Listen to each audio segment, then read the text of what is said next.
सुन रहे हैं जगत गुरु तत्वदर्शी संत रामपाल जी महाराज द्वारा लिखित पुस्तक धरती ऊपर स्वर्ग का पेज नंबर 1।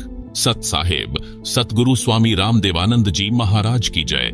यह पुस्तिका मानव समाज के लिए वरदान से कम नहीं है। परमेश्वर कबीर जी की दया। धरती ऊपर स्वर्ग। जो जगत तथा भक्त भक्त मति इस पवित्र पुस्तिका को पढ़ेंगे सुनेंगे वे परमात्मा के कृपा पात्र बनेंगे। जो नहीं पढ़ेंगे सुनेंगे वे पाप के भागी होंगे। परंपराओं की झूठी शान के नीचे दबकर मरते रहेंगे। संत रामपाल दास। जीव हमारी जाति है, मानव धर्म हमारा, हिंदू मुस्लिम सिख ईसाई धर्म नहीं कोई न्यारा। आप सुन रहे हैं जगत गुरु तत्वदर्शी संत रामपाल जी महाराज द्वारा लिखित पुस्तक धरती ऊपर स्वर्ग का पेज नंबर 3। हे मानव, पढ़ अनमोल वचन, बनेगा धरती ऊपर स्वर्ग। मानव यानी स्त्री पुरुष का जन्म भाग्यवान यानी लकी आत्माओं को मिलता है, जो पूर्व जन्मों में किए शुभ व अशुभ कर्मों यानी पापों तथा पुण्यों पर आधारित होता है, जिसे प्रारब्ध कहा जाता है। इस बात को सब मानते हैं कि कर्म से सुख और कर्म से दुख होता है। सुख नाम स्वर्ग का तथा दुख नाम नरक का प्रतीक है। जिस घर में सुख है सब कहते हैं कि आपका घर तो स्वर्ग है, जहां दुख होता है तो कहते हैं कि उनका घर तो नरक बना है। सर्वप्रथम उन दुखों पर प्रकाश डालता हूं जो हमने अपने अनावश्यक रीति रिवाजों के कारण स्वयं लाद रखा है तथा नशे के आदी होकर घर नरक बना रखा है, जो प्रारब्ध में नहीं होता। हमारा यानी संत रामपाल दास व अनुयायियों का उद्देश्य धरती को स्वर्ग बनाना है। विवाह कर्म जो दुख का कारण है, बच्चों का संस्कार परमात्मा ने बना रखा होता है, उसी संस्कारवश 2 बच्चों का विवाह संयोग होता है। यह प्रारब्ध में निर्धारित होता है।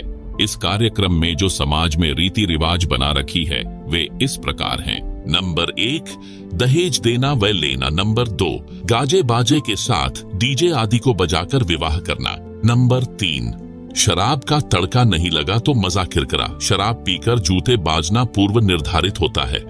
आपको यानी विशेषकर हिंदू समाज को बताना चाहता हूं कि आप जी श्री ब्रह्मा जी, श्री विष्णु जी तथा श्री शिव जी व माता दुर्गा जी के मानने वाले हैं।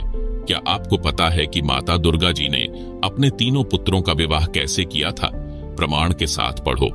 प्रमाण श्री देवी पुराण के स्कंद 3 अध्याय 4 से 5 में लिखा है कि श्री देवी जी यानी अष्टांगी देवी यानी दुर्गा जी ने वचन से 3 लड़की उत्पन्न की। नंबर 1 श्री सावित्री जी यानी महासरस्वती। नंबर 2 श्री लक्ष्मी जी यानी महालक्ष्मी। नंबर 3 श्री पार्वती जी यानी महाकाली गौरी। पहले श्री ब्रह्मा जी को बुलाया तथा कहा, बेटा इस लड़की का नाम सावित्री है, इसे अपनी पत्नी रूप में रख, जाओ अपना घर बसाओ। श्री ब्रह्मा जी व श्री सावित्री जी ने माता जी को प्रणाम किया और वो ब्रह्मा लोक में अपने घर चले गए। विवाह संपन्न हुआ। फिर दूसरे पुत्र श्री विष्णु जी को बुलाया और कहा, बेटा इस लड़की का नाम लक्ष्मी है, इसे अपनी पत्नी रूप में रख, जाओ अपना घर बसाओ। दोनों माता जी को प्रणाम करके विष्णु लोक में चले गए। विवाह संपन्न हुआ। फिर तीसरे पुत्र श्री शिव जी को बुलाया तथा कहा, बेटा इस लड़की का नाम पार्वती यानी उमा है, इसे अपनी पत्नी रूप में रख, जाओ अपना घर बसाओ। दोनों ने माता जी को प्रणाम किया और शिव लोक में चले गए। विवाह संपन्न हुआ। आओ विचार करें। न बाराती थे, न भांति थे, न कड़ाई चढ़ाई, न मिठाई बनाई, बाजे न डीजे बजा, न दहेज दिया न लिया। वर्तमान में हिंदू समाज में विवाह कैसे होता है ये बताने की आवश्यकता नहीं, क्योंकि आप सब जानते हैं। क्या हम ब्रह्मा जी, विष्णु जी तथा शिव जी से भी बड़े हो गए जो व्यर्थ की रीति रिवाज बनाकर बोझ लाद लिया? आप सुन रहे हैं जगत गुरु तत्वदर्शी संत रामपाल जी महाराज द्वारा लिखित पुस्तक धरती ऊपर स्वर्ग का पेज नंबर 4। अध्यात्म की दृष्टि से देखें, इस संसार में एक क्षण का भरोसा नहीं, कब क्या घटना घट जाए। हम इस बात को मध्य नजर रखकर अपना जीवन जीते हैं तथा शास्त्रों के अनुसार धार्मिक व सामाजिक क्रिया करते हैं। धार्मिक शास्त्र परमात्मा का बनाया संविधान यानी कॉन्स्टिट्यूशन है। जो व्यक्ति संविधान का उल्लंघन करता है वह दंडित होता है। उसे न सुख प्राप्त होता है, न कार्य सिद्ध होते हैं, न उसका मोक्ष यानी गति होती है। प्रमाण गीता अध्याय 16 श्लोक 23 से 24 में है। श्लोक 23, हे अर्जुन, जो व्यक्ति शास्त्र विधि को त्याग कर अपनी मर्जी से मनमाना आचरण करता है उसको न सुख की प्राप्ति होती है, न सिद्धि प्राप्त होती है यानी जिससे कार्य सिद्ध होते हैं, तथा न उसको मोक्ष प्राप्त होता है। श्लोक 24, इससे तेरे लिए कर्तव्य यानी जो धार्मिक व सामाजिक कार्य करने योग्य हैं और अकर्तव्य यानी जो धार्मिक व सामाजिक कार्य नहीं करने योग्य हैं की व्यवस्था में शास्त्र ही प्रमाण है। इसलिए तू शास्त्रों में बताए कर्म कर। प्रमाण के लिए श्रीमद् भागवत गीता अध्याय 16 श्लोक 23 से 24 की फोटोकॉपी दी गई है, जिसे आप पुस्तक में देख सकते हैं। आप सुन रहे हैं जगत गुरु तत्वदर्शी संत रामपाल जी महाराज द्वारा लिखित पुस्तक धरती ऊपर स्वर्ग का पेज नंबर 5। अब देखें श्रीदेवी महापुराण यानी श्रीमद् देवी भागवत के स्कंध 3 अध्याय 4 से 5 की फोटोकॉपी, जिसे आप पुस्तक में देख सकते हैं, जिसमें तीनों देवताओं के विवाह करने वाला प्रकरण है। विवाह कर्म पर प्रकाश हम विवाह शास्त्रों के अनुसार करते हैं। भक्त परिवार लड़के व लड़की का रिश्ता देखते हैं, दोनों पक्ष सहमत हो जाते हैं। उसके पश्चात दोनों पक्ष निकट के आश्रम में जानकारी देते हैं, विवाह की तिथि पता करते हैं। उनको गुरुजी द्वारा तिथि निर्धारित की जाती है, कोई नक्षत्र या पतरा आदि का ढोंग करके नहीं। सामान्य तिथि जिस दिन छुट्टी हो या सत्संग समागम हो या जो दोनों पक्षों की सुविधा अनुसार हो। निर्धारित तिथि को दोनों पक्ष आश्रम में या सत्संग स्थल पर जो स्थान बताया गया होता है उस पर आते हैं। संत गरीबदास जी महाराज जी की अमृतवाणी में एक असुर निकंदन रमैनी अध्याय है, जिसमें विश्व की सभी दैवीय शक्तियों की स्तुति की गई है। उसको पढ़ा जाता है, बोला जाता है, ऑडियो स्पीकर पर सुनाई जाती है। भक्तों को मौखिक भी याद होती है, सब मिलकर बोलते हैं। ये हमारे विवाह के गीत हैं। आप सुन रहे हैं जगत गुरु तत्वदर्शी संत रामपाल जी महाराज द्वारा लिखित पुस्तक धरती ऊपर स्वर्ग का पेज नंबर 6। विशेष जगत में विवाह के लिए शुभ लगन पंडित द्वारा शोधी जाती है, जो कहता है कि इन नक्षत्रों में बच्चों का विवाह होने से सदा मंगल रहेगा, बच्चे सदा सुखी रहेंगे।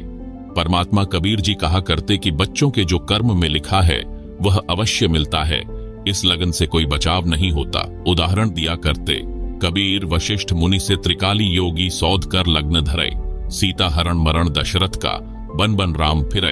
अर्थात जिस समय श्री रामचंद्र जी का विवाह सीता जी से होना था, उस विवाह की शुभ लगन तिथि राजा दशरथ के गुरु ऋषि वशिष्ठ जी ने शोध कर रखी थी। कहा था कि बच्चे सदा सुखी जीवन जिएंगे। विवाह के तुरंत बाद कैसी दुर्गति परिवार की तथा दोनों पति पत्नी यानी श्री रामचंद्र जी व सीता जी की हुई। श्री रामचंद्र जी को 14 वर्ष का वनवास मिला। उस दुख में राजा दशरथ चौबारे पर चढ़कर श्री रामचंद्र यानी अपने प्रिय पुत्र को वन में जाते देख रहा था। पैर फिसल गया, जमीन पर गिरकर मर गया। श्री राम व सीता वन वन में भटके। सीता जी 12 वर्ष रावण की जेल में रही, एक बाग में रखी गई। उसको फल तोड़कर खाने का अधिकार नहीं था। जो अपने आप टूटा हो उस फल को सीता खा सकती थी। गर्मी सर्दी वर्षा में उसी वृक्ष के नीचे रही, महाकष्ट उठाया। क्या बचाव किया उस लगन ने। इसलिए हम सामान्य विधि से सब विवाह क्रिया करते हैं। पूर्ण परमात्मा को इष्ट रूप में पूजते हैं, जिससे संकट टल जाते हैं। पढ़ें एक झलक यानी कुछ अंश उस अमर ग्रंथ यानी सूक्ष्म वेद की वाणी का। मैं यानी लेखक देवी देवताओं का सम्मान करता हूँ। मैं तथा मेरे अनुयायी प्रतिदिन विश्व के देवी तथा देवताओं की स्तुति करते हैं। प्रमाण के लिए दोपहर की स्तुति के कुछ अंश। सत्पुरुष समर्थ ओमकारा, अदली पुरुष कबीर हमारा। आदि युगादि दया के सागर, काल कर्म के मोचन आगर। दुख भंजन दरवेश दयाला, असुर निकंदन करई पैमाला। आब खाक पावक और पौना, गगन सुन्न दरियाई दौना। धर्मराय दरबानी चेरा, सुरसुरों का करे नबेरा। सत का राज धर्मराय करही, अपना किया सभी दंड भरही। शंकर शेषरु ब्रह्मा विष्णुम, नारद शारद जाउर रसनम। गौरिज और गणेश गौसाई, कारज सकल सिद्ध होए जाही। ब्रह्मा विष्णु रु शंभु शेषा, तीन्यु देव दयालु हमेशा। सावित्री और लक्ष्मी गौरा, तिहु देवा सिर कर हैं चौबरा। नील नाभ से ब्रह्मा आए, आदि ओम के पुत्र कहाए। शंभु मनु ब्रह्मा की शाखा, द्रग युज साम अथर्व भाषा। पीब्रत भया उतानम पाता, जाके ध्रुव हैं आत्मज्ञाता। आप सुन रहे हैं जगत गुरु तत्वदर्शी संत रामपाल जी महाराज द्वारा लिखित पुस्तक धरती ऊपर स्वर्ग